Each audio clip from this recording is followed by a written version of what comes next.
How did Scandinavia become Christian? Historians refer to the period in Europe from the late 8th century to the mid-11th century as the Viking Age. During this time, Vikings conducted raiding expeditions to various regions of Europe, including England and France, becoming the stuff of people's nightmares. This tumultuous period resulted in a significant outcome: increased interactions between Vikings and Christians, leading to almost the entirety of Scandinavia becoming Christian by the 12th century. As a result, Vikings, who previously showed no hesitation in plundering religiously significant places like monasteries and churches, gradually ceased these practices, marking the end of the Viking Age by the 12th century. So, how did the Vikings become Christian? And what conditions led them to abandon their old pagan beliefs and adopt Christianity? Before delving into this, let's first take a look at the Vikings' pre-Christian beliefs, namely Norse paganism. Norse paganism believed in multiple gods, such as Loki, Thor, and Frigg, with Odin considered the highest among them. Worship involved offering sacrifices to the gods and venerating ancestral spirits. Unlike Christianity, there was no need for priests or religious officials to perform rituals. The rituals performed by Vikings were quite different from those in Christianity. In this regard, ancient Scandinavian beliefs had significantly different traditions and practices compared to Christianity. Before delving into how Scandinavia became Christian, let's first explore the pre-Christian beliefs of the Vikings, known as Norse paganism.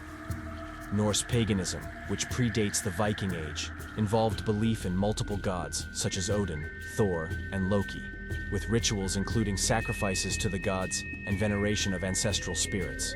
Unlike Christianity, Norse paganism did not require priests or religious officials to perform rituals, and the rituals conducted by Vikings were distinct from those in Christianity.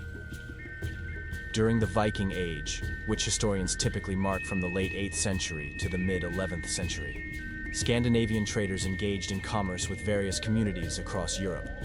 This increased interaction between pagan Scandinavians and Christian societies led to exposure to Christian beliefs. However, some Christian communities were reluctant to trade with pagan Scandinavians. Economic challenges, such as diminishing wealth due to trade disruptions and agricultural land infertility in Scandinavia, prompted Vikings to embark on overseas raids, marking the onset of the Viking Age. Historians commonly pinpoint the beginning of this period to the year 793, when the Lindisfarne Monastery on Lindisfarne Island, located off the east coast of England, was plundered by Vikings. Despite facing minimal resistance, the Scandinavian warriors obtained substantial loot during this raid.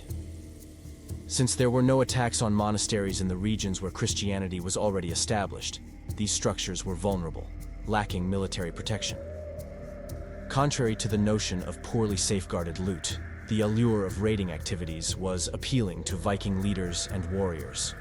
During this period, Scandinavians, particularly Danes, interacted with Christian Germanic communities living in southern Denmark. However, Christianization during the reign of Frankish King Charlemagne in the 9th century did not significantly influence Scandinavia. Yet, a succession dispute in Denmark in 812 led to a shift in circumstances. Following the death of one of the kings, Hemming, an internal war erupted among the claimants to the throne. Harald Klak, a Danish noble, sought assistance from Louis the Pious, the son of Frankish King Charlemagne, to seize Hemming's remaining throne. With Louis's support, Harald ascended the throne in 819 and converted to Christianity along with his family. Many Viking nobles followed suit, embracing Christianity. This event paved the way for missionary activities in Denmark. With Harald's authorization, Archbishop Ebbo of Reims traveled to Denmark and conducted missionary work in various regions of the country. However, initial missionary efforts did not yield significant success. By the year 831, a Frankish missionary named Ansgar was appointed as the Archbishop of Hamburg-Bremen by Pope Gregory IV, and tasked with inviting Scandinavians to embrace the Christian faith. Ansgar, with this aim, visited several cities in Sweden and engaged in various missionary activities. This endeavor was partially successful, and Ansgar managed to establish a small Christian community. However, this initiative was disrupted by the Viking raid on Hamburg in the year 845. Following the sack of Hamburg, Ansgar was appointed as the Archbishop of Bremen, a city further south and less vulnerable to Viking attacks due to its inland location. However, his life did not play a significant role in the Christianization of Scandinavia. By the year 865, he passed away in Bremen. The adoption of Christianity by the Vikings could occur due to political reasons such as gaining allies or negotiating peace treaties between parties.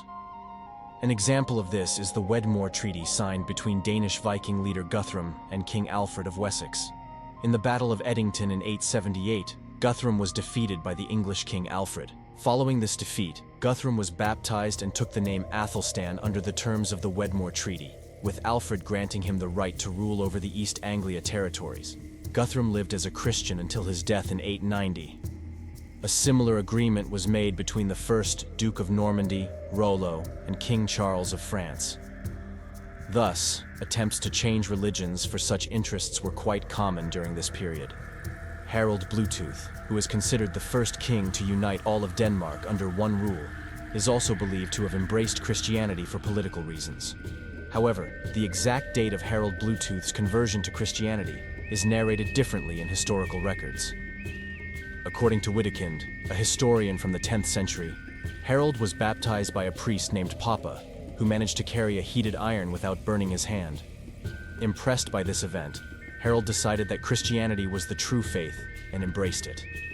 In the History of the Archbishops of Hamburg-Bremen, written by Adam of Bremen and completed in 1076, it is recounted that Harald became Christian after being defeated in a battle against Holy Roman Emperor Otto Wime. However, according to the saga written by Icelandic historian Snorri Sturluson, Harald was forced to convert to Christianity due to pressure from Holy Roman Emperor Otto II. The general consensus among historians is that Harald's conversion to Christianity was motivated by political reasons. However, due to insufficient sources, it remains uncertain whether this change of religion occurred after a defeat against Holy Roman emperors or due to various pressures. After Harald embraced Christianity, Christianity began to spread in Denmark, and this expansion quickly spread to other Scandinavian countries such as Norway and Sweden. One of the Viking kings who became Christian was King Olaf of Norway, who lived in the 10th century. Olaf became Christian during a raid he conducted in England in 994. Olaf, the first Christian king of Norway, decided to spread his new faith throughout the country upon his return. However, his efforts to spread Christianity did not proceed peacefully. Many Norwegians who insisted on retaining their pagan beliefs were killed, tortured, or exiled. Additionally, pagan temples were destroyed nationwide, and churches were built in their place. Norwegians sought to escape Olaf's wrath by accepting Christianity or by pretending to have accepted it. Similarly, they sought to spread Christianity in Viking colonies established in Iceland and Greenland. Initially, missionaries were sent to Iceland for this purpose. However, these missionaries were not successful in attracting the interest of Icelanders. Consequently, Olaf resorted to forcibly converting people to Christianity in Iceland, as he had done in Norway. In this regard, Icelanders who were in Norway at the time were taken captive, and trading with Norwegian merchants was banned. At that time, Iceland was largely dependent on Norway, and the ban on trade with Norway was a significant problem for Icelanders.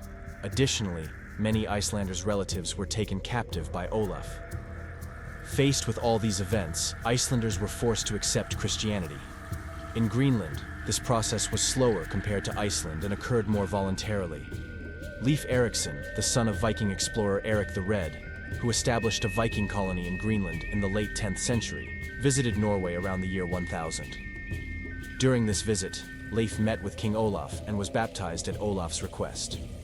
Olaf entrusted Leif with the task of spreading Christianity in Greenland. Leif accepted this task and returned to Greenland with a priest, thus beginning the process of spreading Christianity in Greenland. The last kingdom to accept Christianity in Scandinavia was Sweden. Missionaries from various places had been conducting missionary activities in Sweden since the 9th century. However, these missionary efforts did not yield permanent results. Olaf, the first Christian king of Sweden, was baptized by a bishop sent by Archbishop Bruno of Cologne in the early 10th century. Olaf, unlike the Norwegian king Olaf, did not prefer to forcibly spread Christianity. However, despite this, his power and influence throughout the country significantly accelerated the spread of Christianity in Sweden. The dominance of Christianity throughout Scandinavia, including Sweden, occurred during the reign of King Canute the Great. By the first quarter of the 11th century, Canute, the grandson of Harald Bluetooth, had established a great empire encompassing England, Denmark, Norway, and parts of Sweden. Canute placed great importance on the spread of Christianity. For this purpose, he had churches built in various regions of Scandinavia and supported missionary activities. Canute's efforts to spread Christianity were conducted more peacefully, like his grandfather Harald. As a result, even those inclined to resist Christianity in Scandinavia eventually began to embrace it. And this process generally occurred from the top of the social pyramid downwards.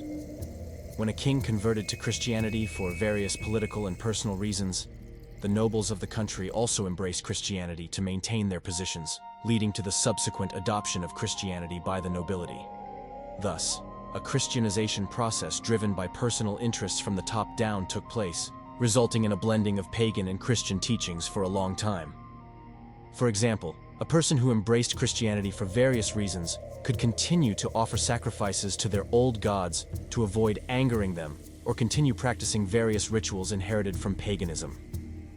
According to the Norse saga, Hervara Saga, King Ingi of Sweden made efforts to end sacrifices to the old gods and pagan rituals. In response, he faced widespread opposition throughout the country and was eventually forced to abdicate and leave Sweden. However, despite all this, by the 12th century, Christianity had been almost completely adopted in Scandinavia, and pagan rituals had largely been abandoned. Various Viking communities settled outside Scandinavia, such as in France, Britain, and Russia, also adopted Christianity by this time. These religious changes occurred as a result of missionary activities, cultural interactions, or various political reasons. This concludes our discussion on how the Vikings became Christians. Don't forget to subscribe to the channel to support us and not miss future texts. See you in the next historical video.